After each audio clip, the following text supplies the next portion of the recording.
This is the BiggerPockets podcast, show 720. Leverage is great. It's not great for everybody. It's meant for people that understand how to use it.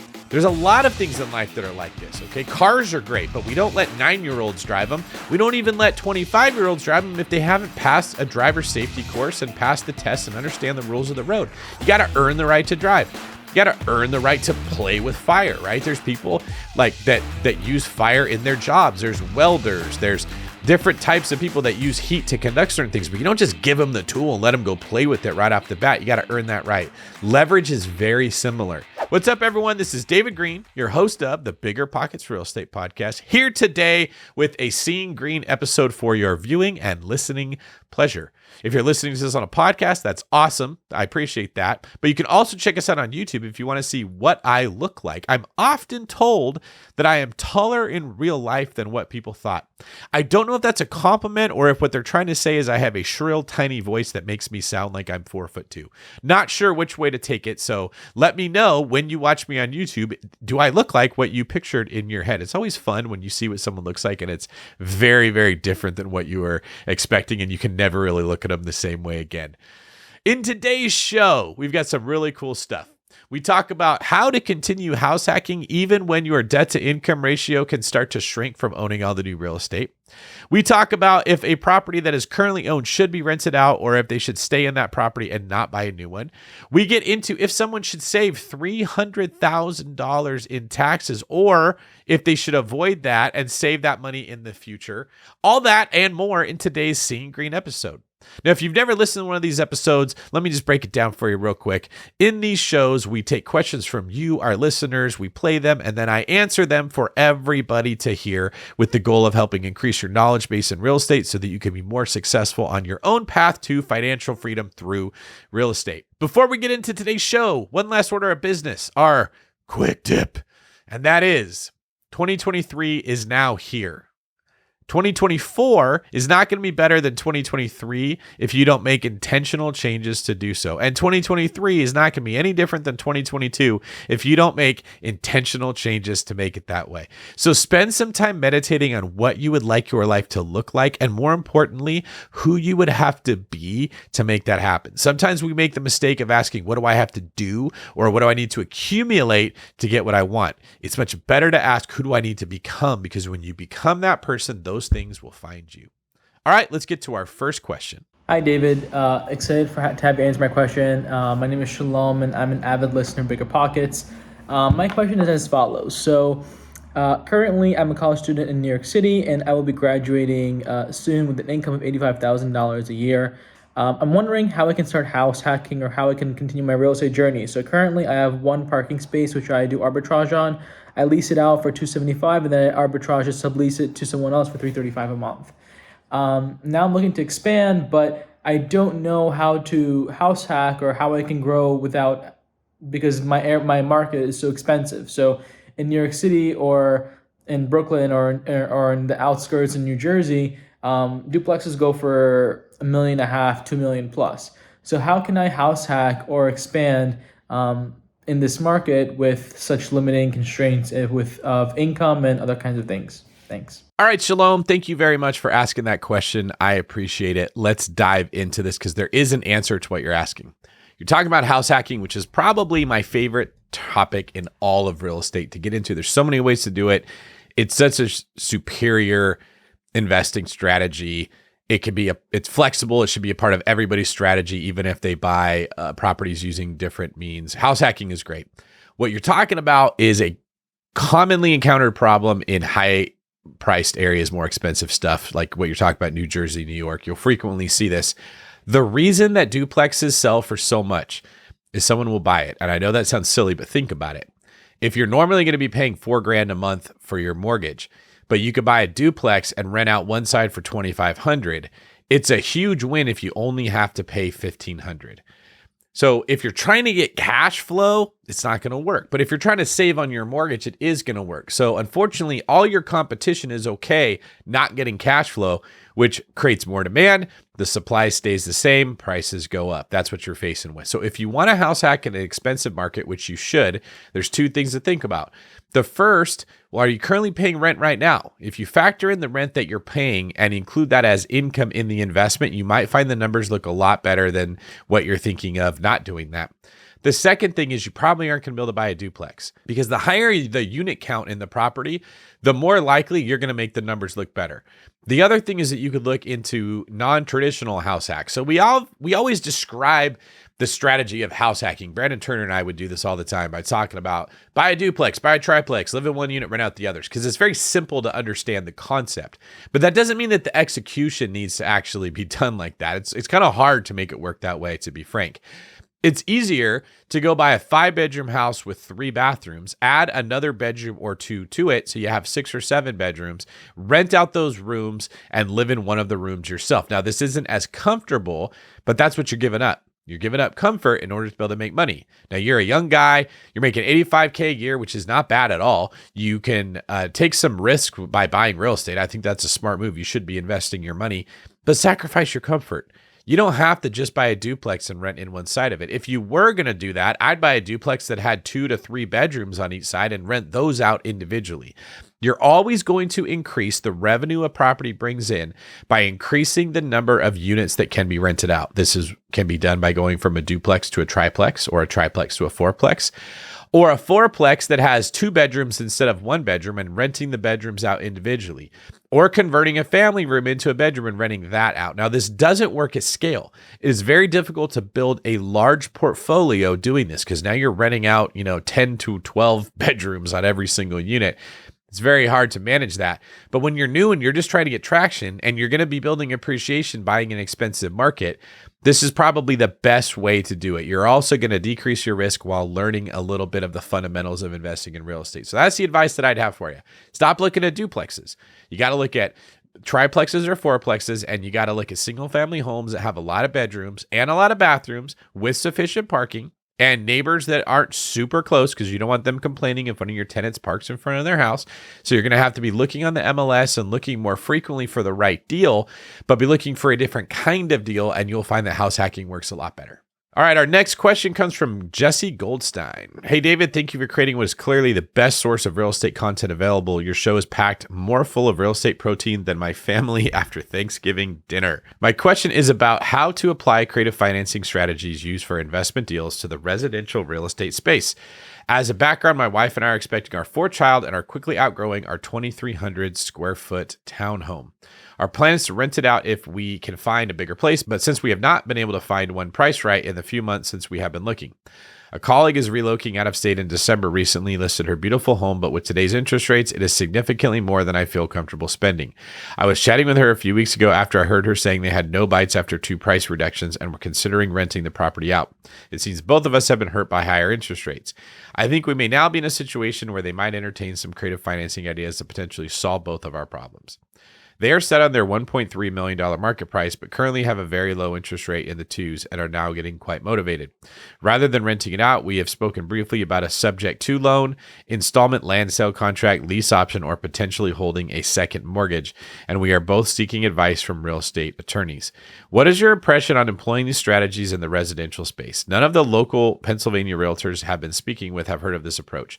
If we proceed down these paths, how might both parties compensate our respective agents for their hard work over the last several months? Thank you. Okay, let's dive into this one, Jesse. First off, when it comes to compensating the agents, that's something that the seller is going to be responsible for. That needs to come from the seller's side, regardless of how the transaction is structured. Now, the title and escrow company can handle this for you. They'll just take out the commissions that would have gone to the agents and pay them, even if you're not doing the transaction at a what we call an arm's length deal, where you didn't put it on the MLS, they didn't just find a buyer they don't know, they're selling it to you. Your question comes down to structuring this creatively, and it sounds like what you're thinking is you can get a better deal if you do that. Based on everything that I've seen here, the only part of the deal that sounds better is the interest rate you'll be getting. You'll get it in the 2s and not in the 7s or the 6s or wherever they are. You're not actually getting a better price. They want that 1.3 million. One thing to be aware of is if you take this over and you're not getting your own loan, there's a little less due diligence that's done. So you're going to want to get an appraisal to make sure you're not overpaying for that property. Unless you're okay paying 1.3 and you don't care what it appraises for. But odds are if it's not selling, they probably have it listed too high. And they're considering selling to you because they want to get the same money. Now, they're not actually losing anything here other than that they're keeping that debt on their own book, so to speak. So they're still going to be responsible for making the payment, even though you're the one making it for them.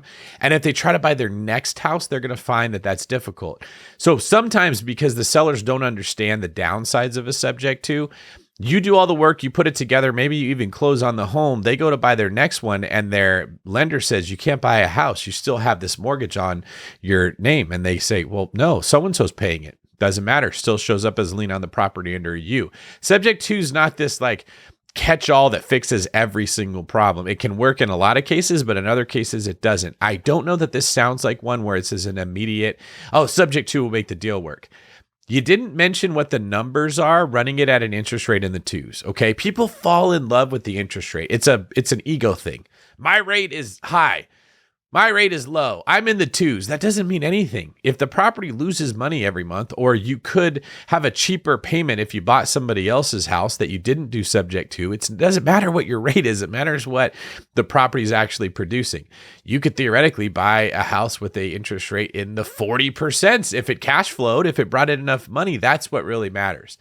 So you need to do a little bit of homework here, run some numbers and see if I buy this property with their mortgage, is it going to perform the way that I want it to perform? If it doesn't, just stop looking at it. The purchase price is going to be the problem here, not just the interest rate. If it does work, there's your answer. Now all you have to do is figure out how to structure it if you're going to buy it.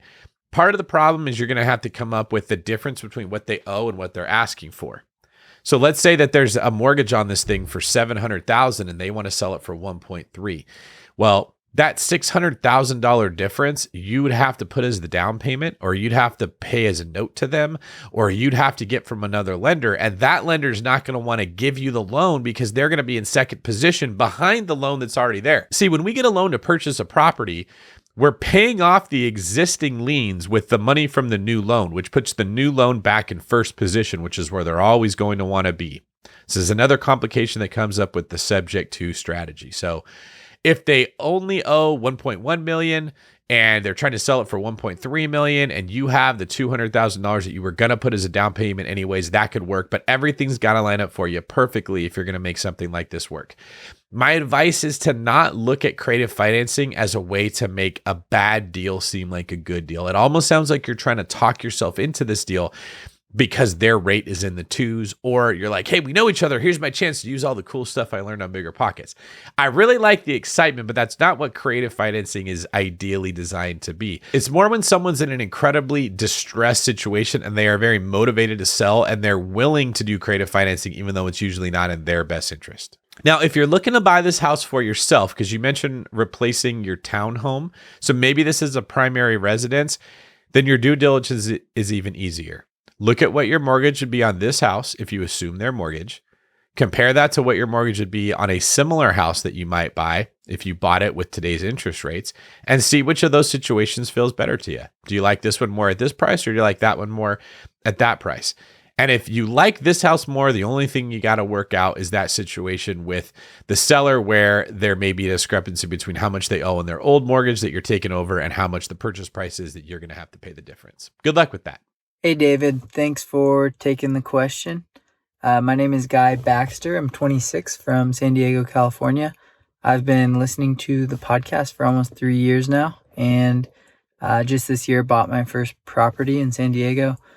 I bought it in May. I'm coming up on the 6-month mark and have a few questions about BRRRRing just with the current market conditions.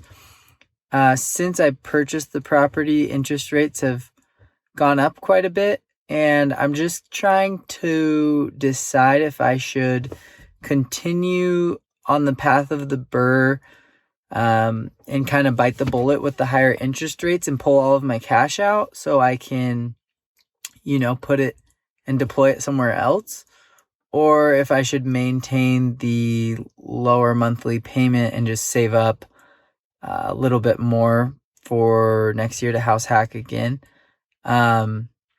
Luckily with the rising interest rates in San Diego, the prices haven't quite dropped yet, so I should be able to get most or all of my money back, maybe a little bit more. And yeah, hopefully that makes sense. I can't wait to hear the answer. Thanks. Hey, thank you for that, Guy. All right, this is a commonly asked question, and I'm going to do my best job to break it down in a way that will help everyone. When trying to decide, should I refinance out of my low rate into a higher rate, which is what you'd have to do to get your money out of the deal to buy the next deal? The wrong question to ask is, should I keep my low rate or get a higher rate?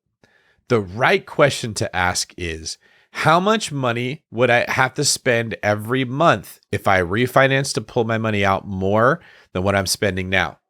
So let's say that your debt is at $3,000 a month, and if you refinance, it's going to go up to $3,500 at the higher rate with the higher loan balance because you're pulling the money out. Okay, so now you have a $500 loss if you do this. You want to compare that to how much money you can make if you reinvest the money that you pulled out. So if you're pulling out $250,000, can you invest $250,000 in a way that will earn you more than the $500 that it costs you every month extra to take out the new loan? So now you're comparing $500 extra to what I can get extra somewhere else. That's the right way to look at this problem. Now, of course, this is only looking at cash flow, whereas real estate makes you money in a lot of different ways. But if you can get the cash flow somewhat close, it's a no-brainer to buy the new real estate because you're going to eventually get appreciation. You're going to get a loan pay down on a new property. You're going to get rents that go up on the new property while your mortgage stays the same. So every year it's going to theoretically become more valuable to you. And over a 5, 10, 15, 20-year period, having 2 properties instead of 1 is almost always going to be a superior investing strategy. So most of the time, pulling the money out to buy more real estate in the long run will be better. But it's not always the case, all right? If you're cash flowing incredibly well on the San Diego property, maybe it's a better quality of life move for you to just live off of that and not reinvest.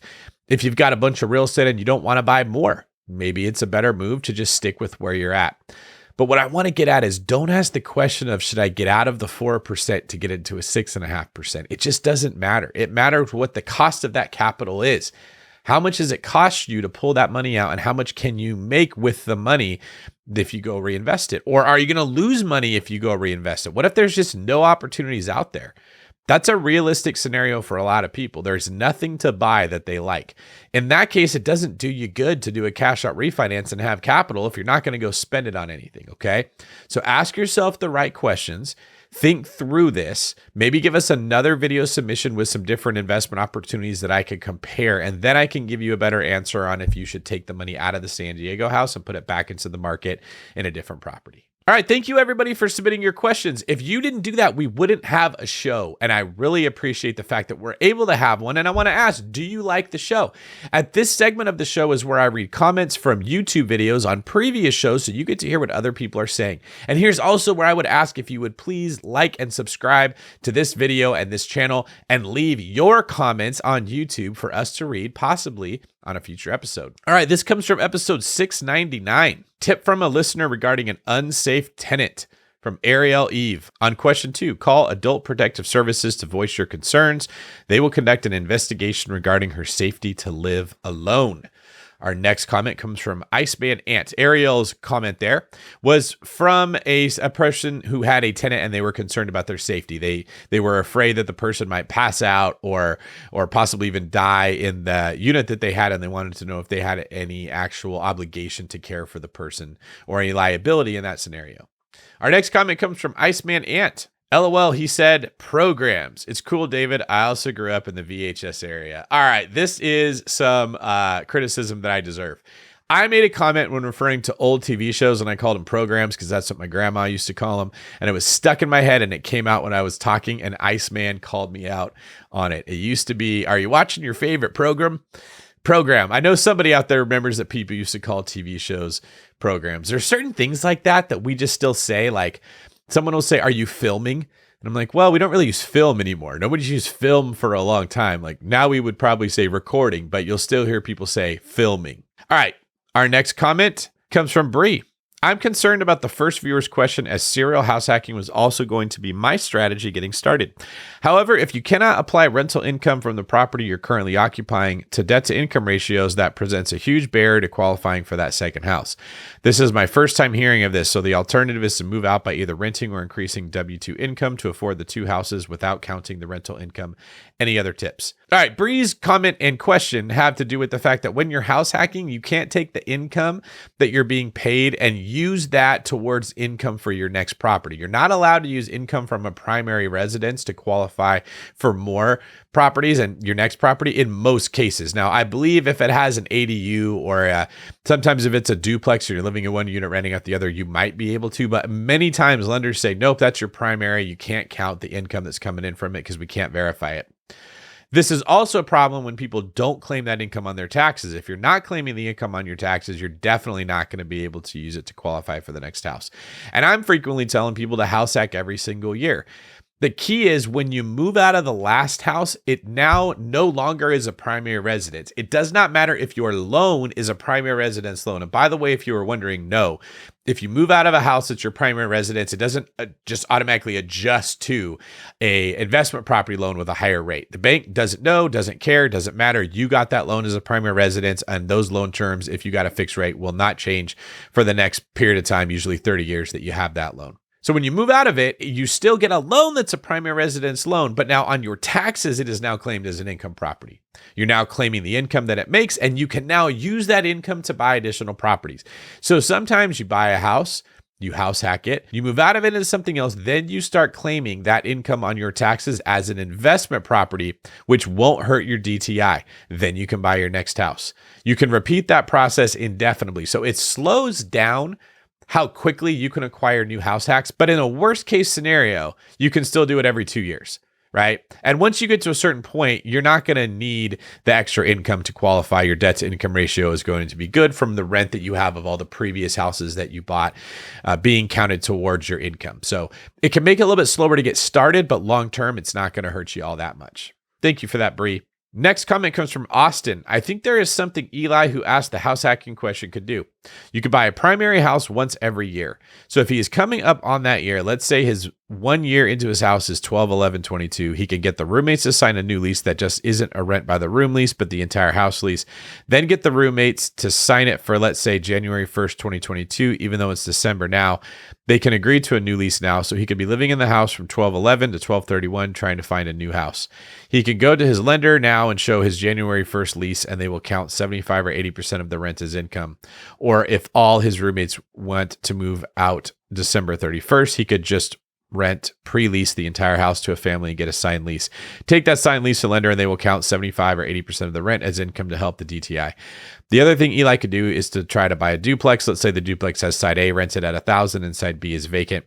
The lender would count 75 or 80% of the rental income from side A towards his DTI. Curious if anyone has other ideas. I am house hacking as well and looking to scale. All right. Well, thank you, Austin, for your contribution there. It may be right, but we would need to verify this before we assume that any of the advice you're getting would just work. So whenever I'm in a scenario like this, I just go to a loan officer and I say, hey, how does this work? Now, most of the time, the loan officers aren't going to know either. This is just way too granular. So they're going to go to the lender and they're going to say, hey, I need to talk to an account executive. What are your rules for underwriting when it comes to these scenarios? And they're going to go talk to an underwriter. They're going to wait to hear back. The underwriter's going to look up the conditions that they have for all the different loan programs and let you know, can it work or can it not work, or what would work? And then we get back to you. This is why I have a loan company, the One Brokerage, and this is why I go to them and say, hey, this is my problem. How can we fix it? And I let the professionals work it out. It is tempting to try to figure all this out on a YouTube column, but it's not wise. There's no way that anybody here is going to be able to know.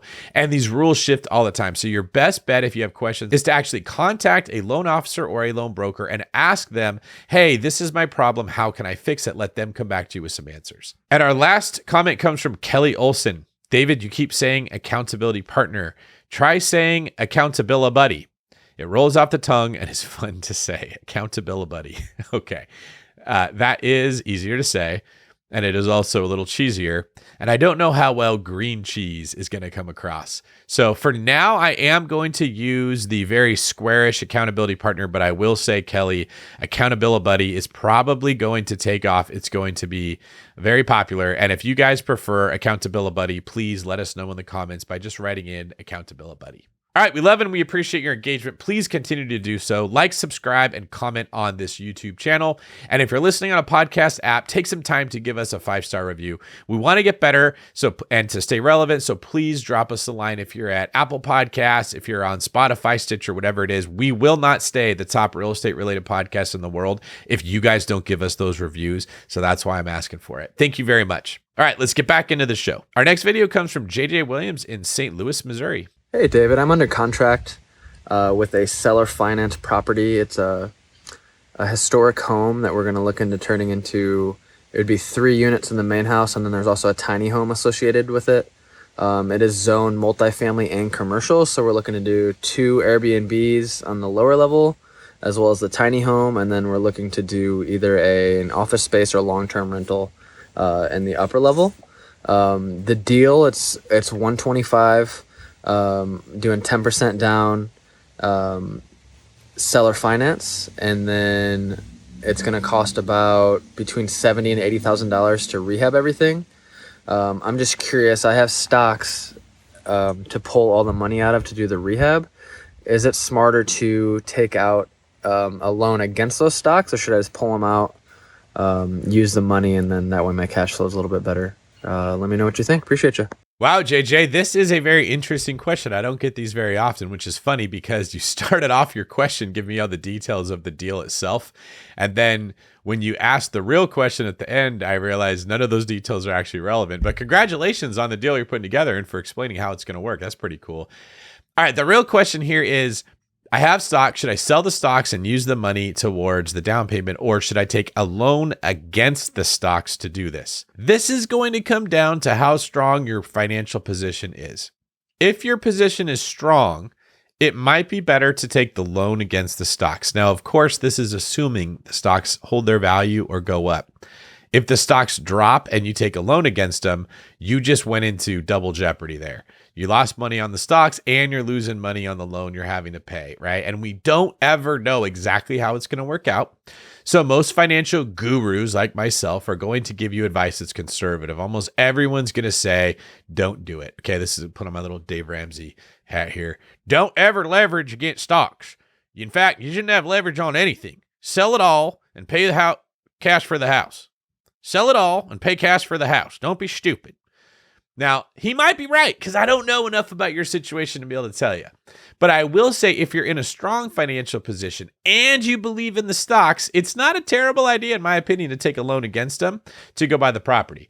It is a terrible idea if you can't make both the house payment and the payment on the loan against your stocks, assuming everything goes wrong with this rental. All right. Now, this is advice I would give to everybody. Assume the worst case advantage. You can't rent the property out. 9 months go by where it's vacant. You have to make the loan payment to the person that sold you the property, and you got to make the loan payment against the stocks, and the rehab goes high. Can you still cover all of your debt obligations with the money you have saved up and the money you're making at work? If the answer is no, don't borrow against the stocks. Don't do anything extra risky if you don't have that extra money. If the answer is yes, David, I've been living beneath my means for 5 years. I save a lot of money every month. I work really hard. I'm good with cash. Well, then you, my friend, have earned the right to use leverage. And that's just the way that I look at it. Leverage is great. It's not great for everybody. It's meant for people that understand how to use it. There's a lot of things in life that are like this, okay? Cars are great, but we don't let 9-year-olds drive them. We don't even let 25-year-olds drive them if they haven't passed a driver safety course and passed the test and understand the rules of the road. You got to earn the right to drive. You got to earn the right to play with fire, right? There's people like that use fire in their jobs. There's welders. There's different types of people that use heat to conduct certain things, but you don't just give them the tool and let them go play with it right off the bat. You got to earn that right. Leverage is very similar.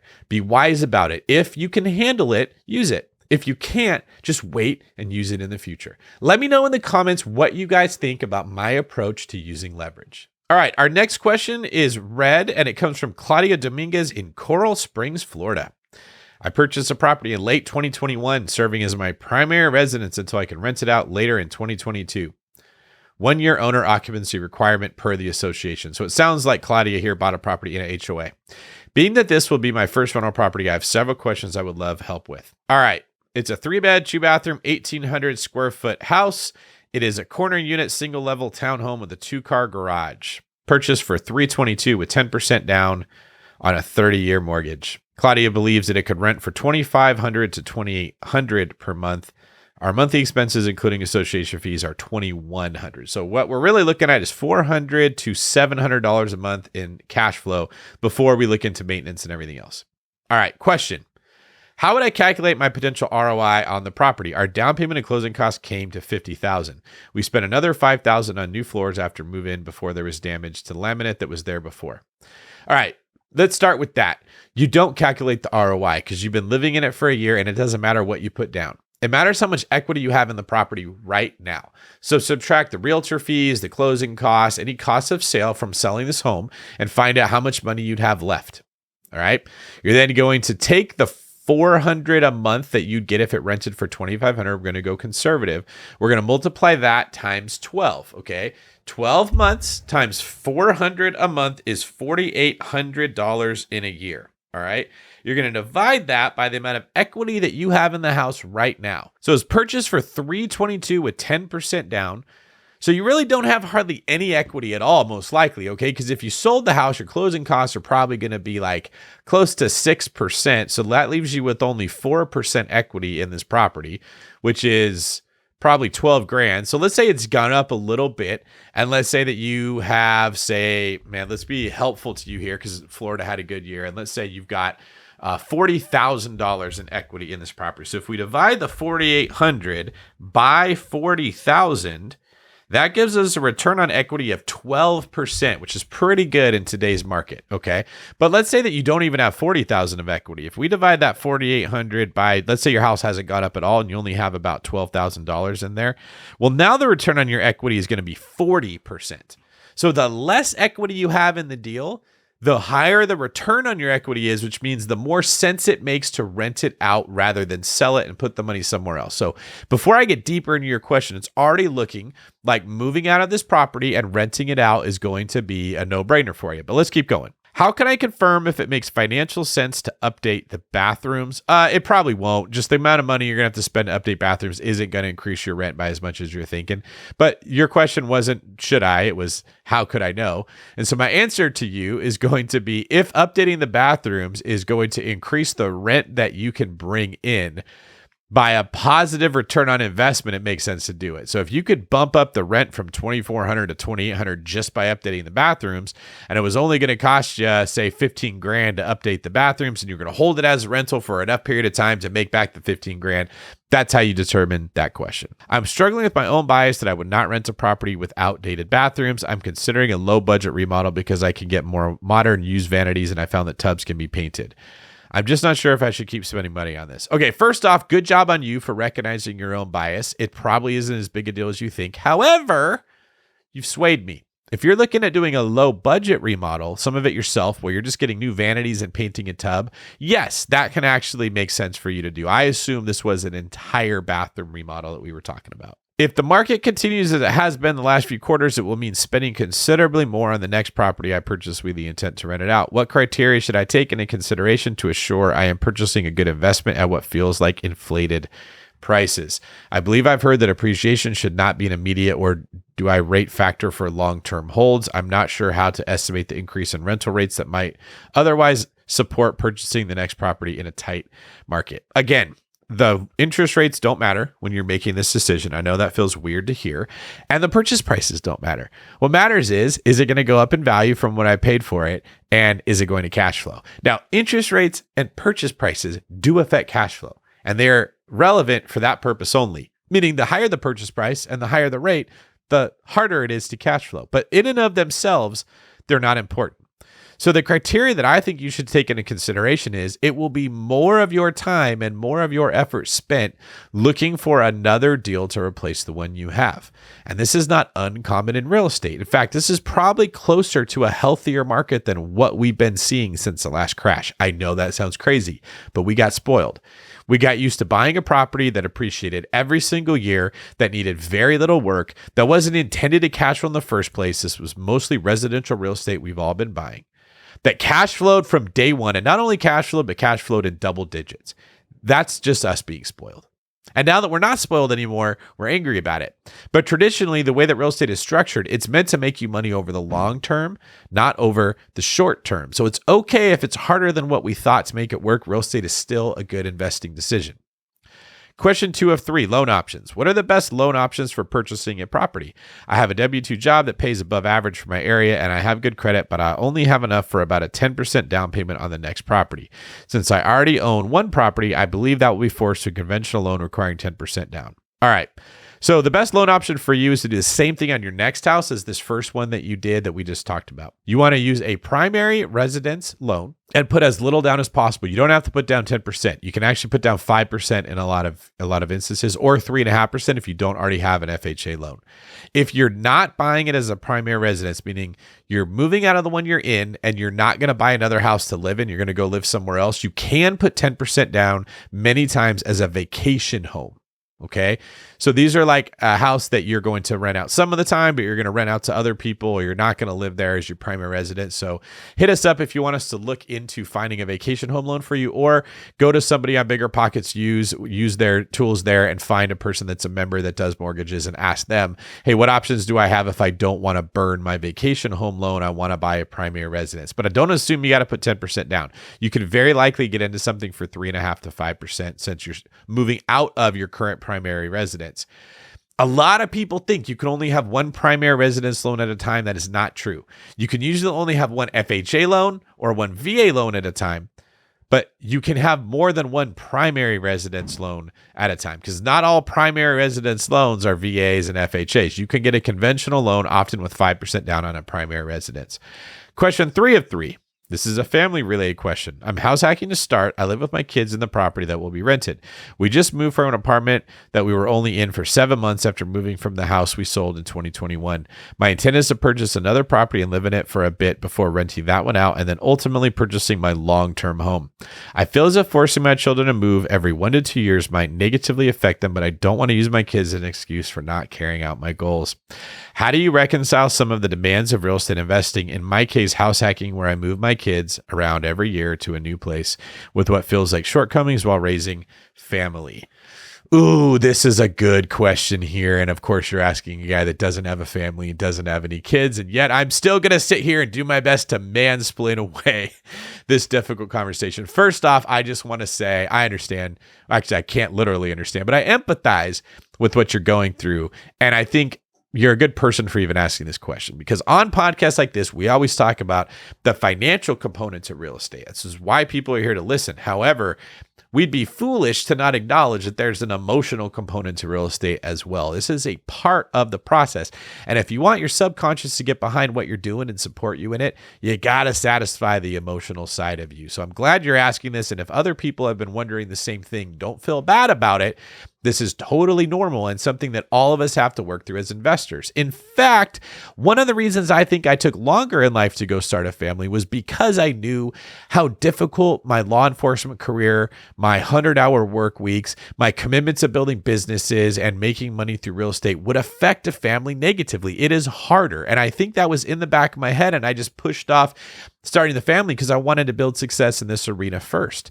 It's obviously a different position I'm in now. So now if I wanted to start a family, I think I could without some of that guilt. But you're right there smack dab in the middle of some of this mom guilt. So let's work our way through this one. Claudia, the first thing I think about is you want to have an honest conversation with your kids and share why the decision will be a benefit to the family in the future. It's a teaching tool, right? So maybe your kids aren't old enough to understand math, but if they are, you could explain to them, this is what our house payment is now. If we move into the second house, it's only going to be this much. That means mommy doesn't have to work as much at work, and I'm able to be home with you more if we move again. I wouldn't say this means mommy makes this much more money, because if I was a kid, I heard that, I'd be like, like, oh, cool. So you can buy me more toys now, which isn't where you want the conversation to go. So make the correlation between the more money you save, the more that you can be with them. The next thing that I would do is I would try to find a way to make it fun. Like nobody likes moving, it's a pain, right? So can you make it fun? Can there be some kind of reward that you could give these kids that doesn't cost money that will make this less of a, I don't know if traumatic is the right word, but less of a negative experience? Like, can you guys all get together and have pizza or popcorn on the floor when moving, sit on bean bags and share stories of your favorite part of the new house? Can you take an adventure as a family and walk around the neighborhood and point out the houses that you like the most, or see how far away the restaurants are, the ice cream shop, or the movie theater? Can you take them to the new movies and say, hey kids, let's compare this to the other movie theater and see what about this one might be better, right? Can you turn it into a game or a system or a pattern where every time they move, they learn what it takes to move, and so they get better at doing it? Now, I don't know that if it's moving that's super hard on kids as much as it is changing schools. That's what I would think. It's you're having to like lose some of their friends. So if you're able to house hack in the same school district, that would definitely be better. If not, I would have a lot of conversations about what they're going through at school. A lot of parents make the mistake of assuming that everything is good for their kids because their kids aren't saying anything. But when I was a kid, I wasn't going to go home and talk to my mom or my dad if I was getting bullied or if I had an issue going on. That didn't happen very often, but I definitely wasn't going to go talk about it. And the times I did try to talk about it with my parents, they sort of dismissed it because they had other stuff going on in their lives that they were more stressed about. So I was like, when we did move, it was a very, very, very hard move for me. I was going into 7th grade. So I went into junior high at a new school with a bunch of kids that had way more money than the kids at the last school. And I didn't dress very good and I was getting teased, and I had never been teased because I was very popular at my first school. I just didn't know how do you handle this type of a situation. And there was no one to talk to. So I would be open with them about, are they extroverted? Do they make new friends? Are they introverted? Are they having a hard time making friends? And just give them some advice of what they can do to be more likable in general so that the transition isn't as difficult for them. Of course, I want to recognize you're making some sacrifices here. It's going to be harder on them because you're doing this. So kudos to you for putting your family first, even though it's going to be difficult in the short term. All right, our next question comes from Jack Graham. Hey, David. My name is Jack Graham, and I have a big question for you, which is, should I bonus cost segregate some of my properties so I don't have to pay income taxes on my regular income? And, just for context, I have about 5 properties with about $2.5 million in value total. About 40% of that is in equity. And I'm trying to get some of these properties, which 2 of them I purchased this year. And I looked into YouTube, some videos. Everybody brings up a bonus cost segregation. Being a full-time realtor and also investor, I do work more than 75 hours a month in real estate, so I could technically use that part of the tax code to offset my personal income. And this year I'm supposed to pay about probably $300,000 to $350,000 in taxes, and I really don't want to. So my question was for you, hey, should I do this? Should I use those 2 properties that I purchased this year to bonus cost segregate them so I can keep the money in my bank and hopefully purchase new properties in the future, and I could make a better use of my money right now versus keeping it, giving it to the government? And what are the consequences? Do I pay more taxes in the future? If that's the case, is that something I should still do? Let me know what your thoughts are. Big fan of BiggerPockets, big fan of you and what you guys do. So thank you so much for everything, and looking forward to your response. All right, Jack, thank you very much for this. What a great question here. So I'll give a gist of what you're describing for anyone that's unfamiliar with bonus depreciation, then I'll do my best to answer your question. What Jack is talking about here is normally when you buy a property, let's call it a residential property, the government lets you write off a portion of that property every 27 and a half years because it's going to be falling apart. So they're saying the useful life of this property is going to go over 27 and a half years. So you take the total price of the property, divide it by 27.5, and you get to write that off against the income that property generates. So if it makes $500 a month, but the number that I just described is $400 a month, you only pay taxes on $100 a month. If you're a full-time real estate professional, they will let you take the losses. So sometimes what happens is you get to write off $700 a month, but it only makes $500 a month. So you have $200 a month that you that is extra, that isn't being covered. If you're a full-time real estate professional, you can take that $200 and apply it against other ways that you made money through real estate, commissions, income flipping houses, I believe, like pretty much all the ways that you make income, you can shelter against that 200%. Now, when you combine that allowance with bonus depreciation, you're actually able to not wait 27 and a half years to take that money. You can do a study where they let you take it all in year one. It's called a cost segregation study. It's a little bit more complicated than I'm describing, but I'd be here all day trying to talk about it. So without giving you the details, the overall strategy is that you look at a property, you determine, okay, well, this much of it is going to wear out much quicker than 27 and a half years. So I'm going to take the loss from that all off the upfront in year one. When you combine the strategy of taking all your losses in year one with the fact that you're now able to shelter income from other things, full-time real estate professionals can end up avoid paying income taxes. Now, this is how people like Robert Kiyosaki and Donald Trump and me, when we say, I don't pay any income taxes, I don't pay taxes at all, I'm not stupid. This is really what they're getting at, okay? It's not that they're avoiding taxes like they're breaking the law. It's that they've reinvested all of their money into new real estate, so they have all these new losses to take against the money that they're making. Now, it sounds great, and that's why we do it, because we don't want to pay taxes. Jack here, you don't want to pay taxes either, but there is a downside. There's actually a couple downsides that I'm going to describe before we know if this is the right move. First off, you can never stop buying real estate when you do this. I say it's like taking the wolf by the ears. As long as you're buying new real estate, like I got to buy real estate every single year to offset the money that I made. And sometimes I have to spend close to, or sometimes more than 100% of the money that I earn has to go back into real estate to not pay taxes on it. Okay. So if your goal is to save up a big nest egg, this doesn't always work. Sometimes if you just want cash in the bank, it's better to pay the taxes. Second off, it's not free. You actually, when you take it all up front, you lose the ability to take it over the next 27 and a half years because you took it all in year one. So that depreciation is gone. You don't get to shelter any of that income after you've taken it right off the bat, which means you're going to pay higher taxes on the future income that property makes. Now, as long as you take that future income included in all the money that you're making as a real estate professional and keep buying more real estate, you won't pay taxes on it. But do you see what I'm talking about here? You're getting sucked deeper and deeper into this world where you can never stop buying more real estate. And when you do stop buying more real estate, you're going to pay taxes on the money you make, and you're going to make taxes on the income that those properties are making. And that income is not going to be sheltered by depreciation. The last downside that I can think of off the top of my head is the fact that this isn't free. You actually have to pay for cost segregation studies, which can be anywhere between $6,000 and $10,000 a study in my experience. So not only are you not getting to take the depreciation forever, you're only getting to take it right off the bat. You had to spend $6,000 to $10,000 for the luxury of doing that. So yes, you will save $350,000, but you will also take some losses in some of these other ways I described. That all being said, if we're going into a market like right now, where I'm expecting to see better opportunities than we've been able to see, that extra $300,000 to $350,000 that you would be spending in taxes is going to do you more good than it normally would. If we were going into a market where prices just kept going up, and like it didn't matter how much money you had, you just weren't able to buy anything. And if you did, you were going to lose money when you bought it, or it might be crashing. That's a different story. But we're in a situation now where you could take that $350,000 and wait out to see, is it going to dip more? Is it going to quote unquote crash? Having capital right now is more beneficial than having capital in other scenarios where real estate just keeps exploding because of all the money that the government is printing. So I kind of do lean towards the fact that I think that you should do this, right?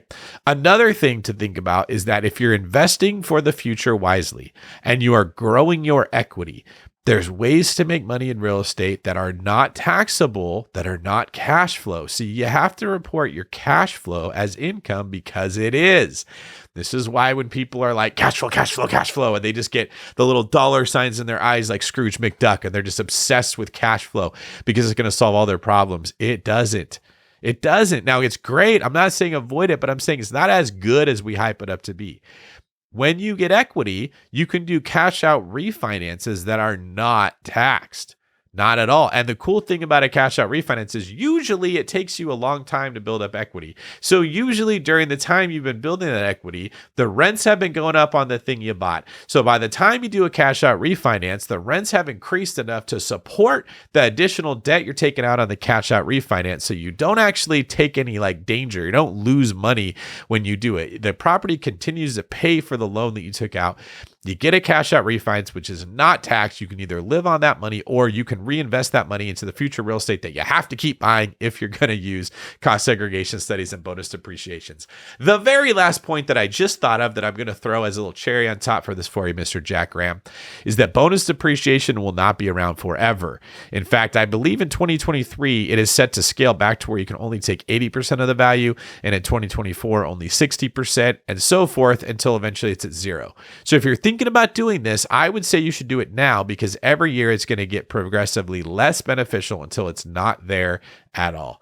Thank you very much for your question. Please let us know what you decide. All right, and that was our show for today. Boy, you guys got a little bit of high-level stuff right there at the end with some fancy words like cost segregation, bonus depreciation, some cool stuff there. And then you also got some stuff from beginners like, hey, what loan can I use to buy my next house? And should I buy a house at all? How can I keep my debt to income high if I keep house hacking? And that is what we're here for. We want to give you as much value as we possibly can so you can find financial freedom through real estate, just like many of us, including me, did. And we would love to sit here and root for you guys to watch you on the way. So thank you very much for following. If you want to know more about me particularly, you can follow me on social media at David Greene 24. Go follow me on Instagram right now. You can also find me on YouTube. If you go to youtube.com/@ David Greene 24 and subscribe to my channel and check out the videos that I have there where I do a little bit more personal stuff. You can also follow us at BiggerPockets on YouTube as well. You can follow us on Instagram. You can follow us all over social media. So look us up there and follow as well. Look, get rid of some of the crap in your life. Okay. Get rid of some of the stuff that isn't helping you with anything, just the mindless scrolling or the doom scrolling that you do, and start actually listening to stuff that's going to give you a better future than what you have right now. Thank you very much for your time and attention. I love you guys. If you have some time, check out another video. And if not, I will see you next week.